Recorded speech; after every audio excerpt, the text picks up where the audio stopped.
फोरनि बायदिहाय सोलिया गावनि जिनि मयमतालिजों सोलियो फानि माबायावनो बिथाङा बिदिहाय पार्सनेल माबायाव सोलियो रावनिबो माबाफोरखौ लाया कमप्लेनफोरखौ होबाबो बिथाङा गनाया बिथां इएममोन बिथाङा दा बिथाङा जोंखौ जिबायदि अबस्था खालामबोबाय जों इमान खस्थ' सह्य खालामनानै जोङो बिथांखौ देरहाहोनायनि उनावबो जोंखौ बे 5 बोसोराव जेबो नायफिनाखसै गिबियावनो मिडिया पार्सनखौ बरायबाय दिनैनि मिडिया पार्सन प्रेस मिट लानायनि जाहोनानो जाहैबाय जोङो फैबाय थानाय बिटिसि इलेक्शननि जा माने फारिलाइ केन्डिडेटनि फारिलाइ बिखौ जोङो दाखालि बावै नुनानै जोङो ओरैबायदि जादों जाबायदि जोङो लुगैदोंमोन बिदि जोङो हयथ' केन्डिडेट मोननो हायासै मोननो हायैनि जाहोनाय दिनै जोङो एक्स वार्कार जानानै जिहेतुके 5 बोसोर नासय जानानैबो जोङो इउपिपिएल दोलोखौ नागाराखै थिग बिदिनो जोङो दिनै बिखौ माने सिलेक्शन खालामनायाव जोङो गोजोननाय गैया गोजोननाय गैयैखायनो दिनै जों बे प्रेस मिटखौ लानाय जादों बिनि गोजोननाय गैयैनि ओंथियानो जाहैबाय बिथाङा पार्टीनि वार्कारफोरनि बायदिहाय सोलिया गावनि जिनि मयमतालिजों सोलियो मानो होनोब्ला आं सानो आरो पार्सनेल सानो बिथाङा हयथ' फैसा रां रुफानि माबायावनो बिथाङा बिदिहाय पार्सनेल माबायाव सोलियो रावनिबो माबाफोरखौ लाया कमप्लेनफोरखौ होबाबो बिथाङा गनाया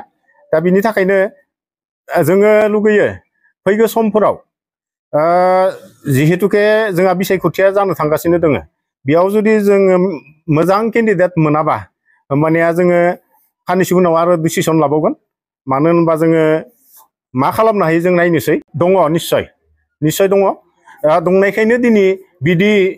जथुमनो नांगौ जाहैदों मानो होनोब्ला बिनि मावनाय दांनायाव जोंहा वार्कारफोरा गोजोननाय गैया खायनो दिनै जोङो बिदि मिडियानि सिगाङाव जोङो फकासाव फैनांदो आरो लोगोसेनो जोङो मालाबानो जोङो मिडियायाव फैयो मानो होनबा जोङो पार्टीनि सनमानखौ लाखिनानै फैथ'वाखैमोन बेखायनो फैयाखैमोन जों पार्टीनि सनमानखौ लाखिनो थाखाय फैयाखैमोन आरो दिनै जों फैनांगौ बाध्य जादों जिहेतुके लिस्टआव बिनि नामखौ जों नुबाय जों मिडियायाव फैनांगौ जाहैबाय फैबाय थानाय बिसायख'थियाव जुदि केन्डिडेटखौ जोंनो गोदानहाय सिलेक्शन खालामाबा जों हास्थायनाय बायदि जेरै जों गोदान केन्डिडेट लुगैदोंमोन बिदि जुदि गोदान केन्डिडेट होआबा जोङो फैगौ समाव इउपिपिएल दोलोनिफ्राय जों गानाया खास्तां ओमफ्राय बे जों जेब्ला गावस्रागोन लोगोसे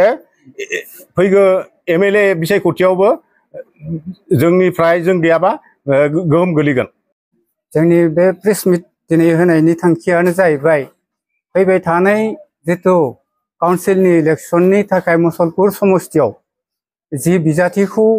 दिनै टिकट घोषणा खालामबाय बे टिकटनि बेलायाव जोंनि बे इउपिपिएल दोलोनि पुराना वार्कारफोरा गोजोननाय गैया बेनि थाखाय जों दिनैनि बे प्रेस मिटखौ होनाय जादों जोंहा जायनि थांनाय जितु 5 बोसोराव जों पुराना वार्कारफोरा दा होनाय गोदानै बिजाथि होजानाय बिथां इएममोन बिथाङा दा बिथाङा जोंखौ जिबायदि अबस्था खालामबोबाय जों इमान खस्थ' सह्य खालामनानै जोङो बिथांखौ देरहाहोनायनि उनावबो जोंखौ बे 5 बोसोराव जेबो नायफिनाखसै जोंखौ जोगारनानै फारसेखै दोननानै गुबुन गोदान वार्कार लानानै बिथाङा बे 5 बोसोरखौ सालायबोबाय बिनि थाखाय जोंहा गोजोननाय गैयैनि थाखाय दिनैनि बे प्रेस मिटखौ होनाय जादों बे जाहोना जाहैबाय जों पुराना वार्कारफोरा बिथां खामानि मावनायखौ जुदि गोरोन्थि मावदोंब्ला बेखौ जों आसि दिन्थिना होनायनि थाखाय बेफोरखौ बिथाङा गाज्रि मोननाय लोगो लोगोनो बे वार्कारफोरखौ बिथाङा साइड खालामना दोनो दोलोनि मावथिफोरनि बोसोन मथे बिथाङा दिनैसिम सोलिनायखौ जों दिनैसिम नुवाखै बिनि थाखाय जोंहा गोजोननाय गैया दा जोङो फैगौ इलेक्सनाव बिथाङा जुदि बिजाथि महरैनो बेवहाय गेलेगोन जेब्ला जोङो फैगौ जिखिनि सम दंबावो साननैसो समनि उनाव जोङो बेखिनि जोंनि वर्कारफोरा मोनसे थोंजों लामा नायनानै जों मोनसे डिसिसनाव फैगोन हयथ' जोंनि बे वर्कार खिनिया जमा जानानै हयथ' इन्डिपेन्डेन्सबो होनो हागौ नङाब्ला जोङो बबेबा दोलोखौ मोजां दोलो नायनानै जोङो बेखौ हयथ' सापर्ट खालामनो हागौ।